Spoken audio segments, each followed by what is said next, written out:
민주통합당의 최고위원으로 선출돼 정치 입문한 문성근 최고위원, 모바일 국민경선제를 촉구하면서 어제 여의도 한나라당 당사 앞에서 1인 시위를 가졌습니다. 문성근 최고위원 전화로 연결합니다. 문 최고위원님 안녕하십니까? 네, 안녕하세요. 반갑습니다. 네, 오래간만입니다. 새해 복 많이 네. 받으십시오. 네, 건강하십시오. 네, 모바일 투표제와 관련해서 1인 시위를 하셨는데 네. 어떻습니까? 한나라당은 당장 도입에는 여전히 부정적인 입장이죠.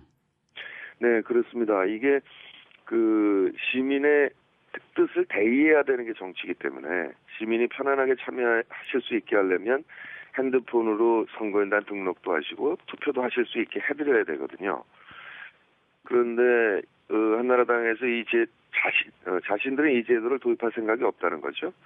네. 그래서 그러면 도입하고 싶지 않으신 건 그쪽 자유인데 적어도 민주통합당이 이런 혁신을 이룬 것에 대해서 방해는 하지 말아 주십시오.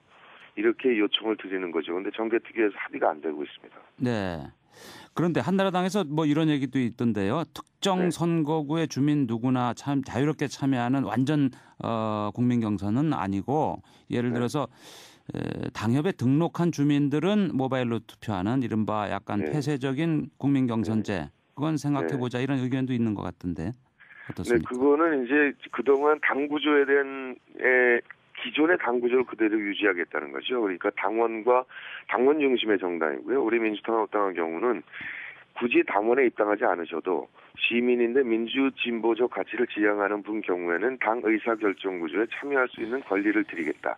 그러니까 당 구조를 완벽하게 직접 민주주의 요소를 받아들여서 확장을 한 겁니다. 개방을 한 거죠. 그러니까 이 개방된 구조 속에서는 시민들까지 참여하실 수 있도록 하는 것이 근본 논리인 거죠. 이를테면 SNS가 도입되면서 북아프리카나 중동의 독재국가들이 차례로 무너지고 있고요.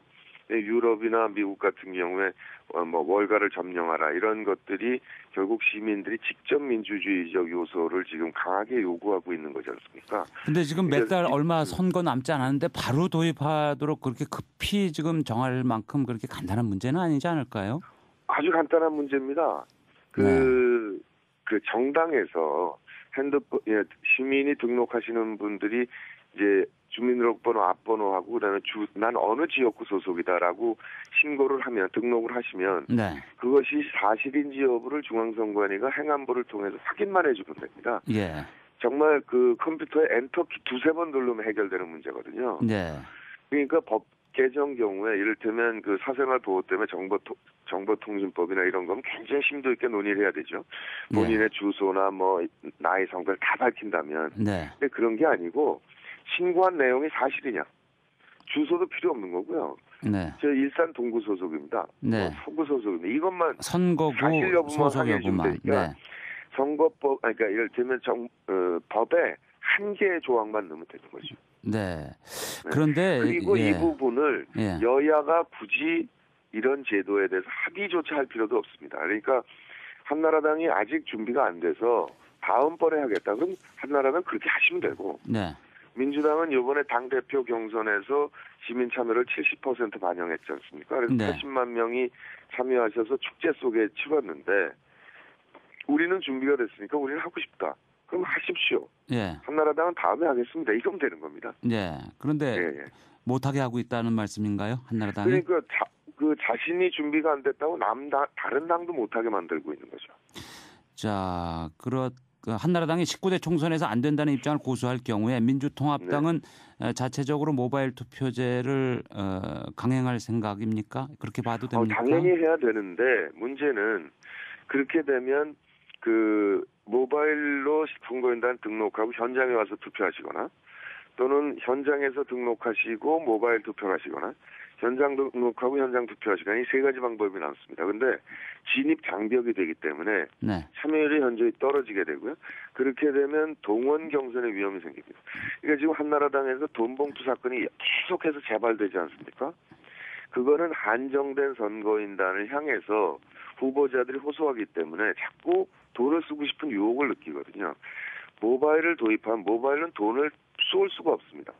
거기다가 80만, 100만, 200만 이 불특정 다수에게 돈을 쓸 방법이 없지 않습니까? 그러니까 근본적으로 차떼기든 돈봉투든 원천적으로 봉쇄할 수 있는 혁신인데 말은 혁신한다 그러면서 뭐 당명 바꾼다고 뭐가 달라집니까? 근본적으로 구조를 바꿔야 되거든요. 지금 그걸 안 하겠다는 거죠.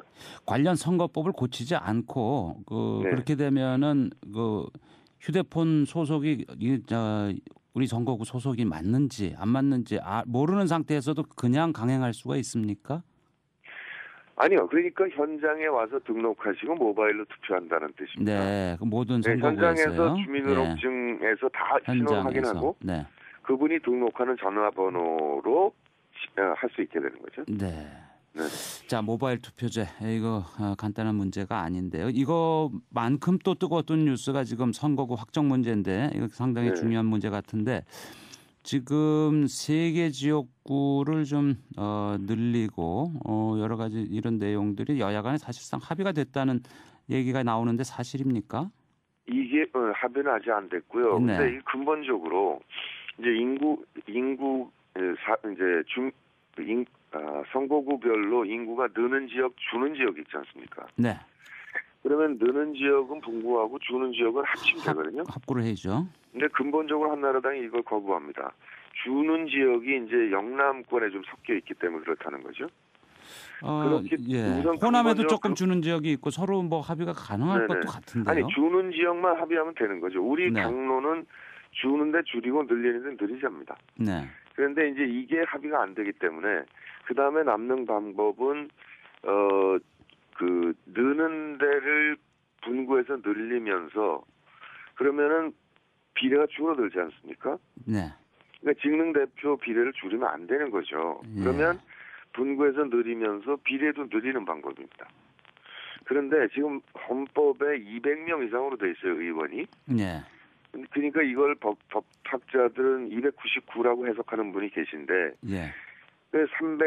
중앙선관위 300이 돼도 상관없다라고 생각하시는 것 같아요, 해석을. 예. 그러면 분구하는 만큼 비례가 줄 수 있으니 비례를 그냥 늘리는 거예요. 302명, 303명 이런 식으로요. 예. 근데 이 세 가지 방안 중에 하나 선택해야 되는 건 맞습니다.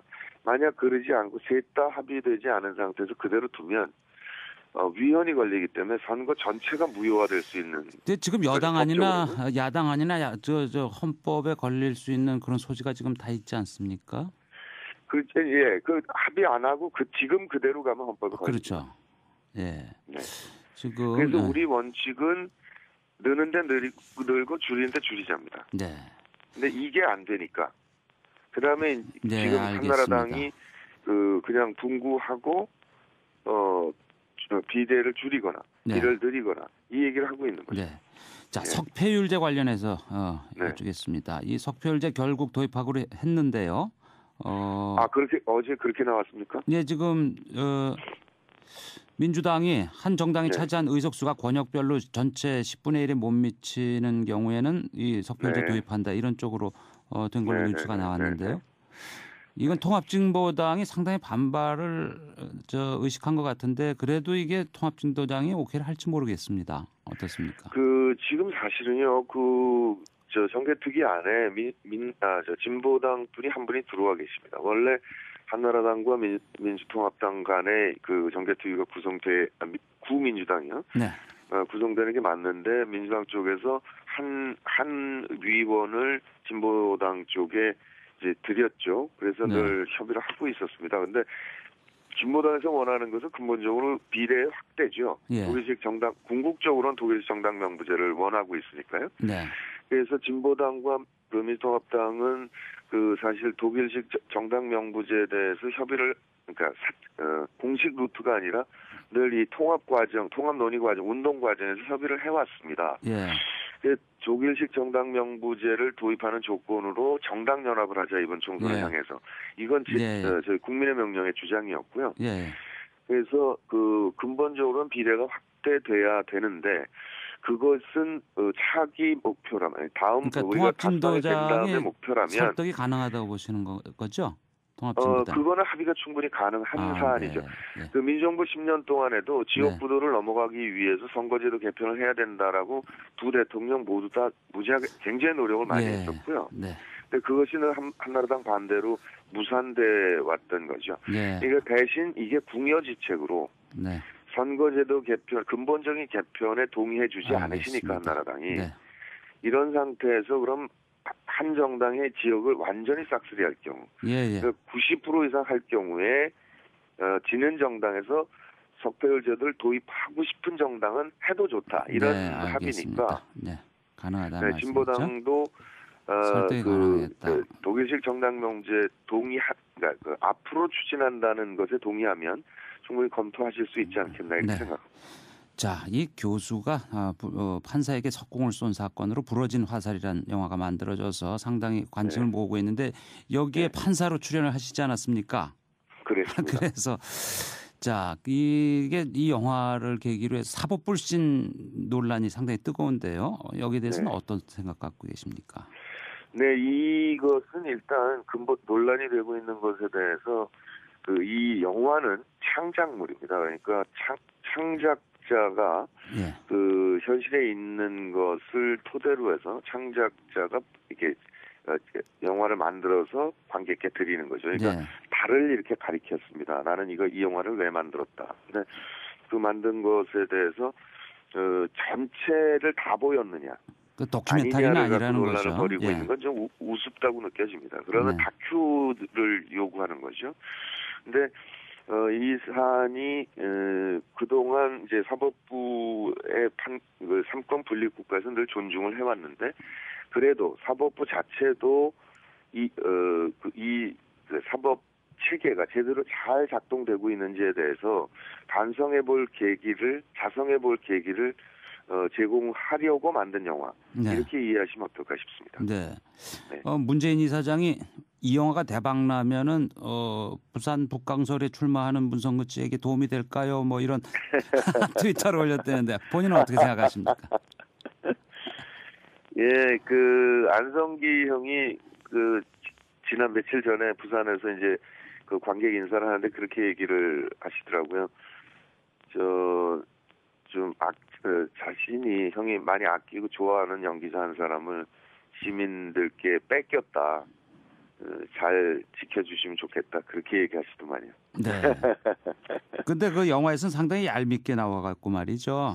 얄미운 판사 역할을 하셔서. 제가 얄미우면 얄미울수록 감독이 전달하고자 하는 효과가 잘 전달이 되니까 최대한 노력을 했습니다. 그리고 이제 방청객으로 출연한 분들 중에 실제로 그 재판을 지켜본 분들이 많이 와 계셨어요. 네. 그래서 그분들께 한 씬 한 씬 찍을 때마다 어땠느냐, 사실은 어땠느냐 이걸 많이 확인하고 그러고 찍었죠. 그분들이 거의 똑같다라고 얘기를 해주셔서 굉장히 뿌듯했습니다. 그런 뒷얘기도 있었군요. 네, 시간 관계상 오늘 말씀 여기까지 들어야 되겠습니다. 그렇습니다. 네, 문채호 의원님 오늘 감사합니다. 네, 고맙습니다. 지금까지 민주통합당 문성근 최고위원이었습니다.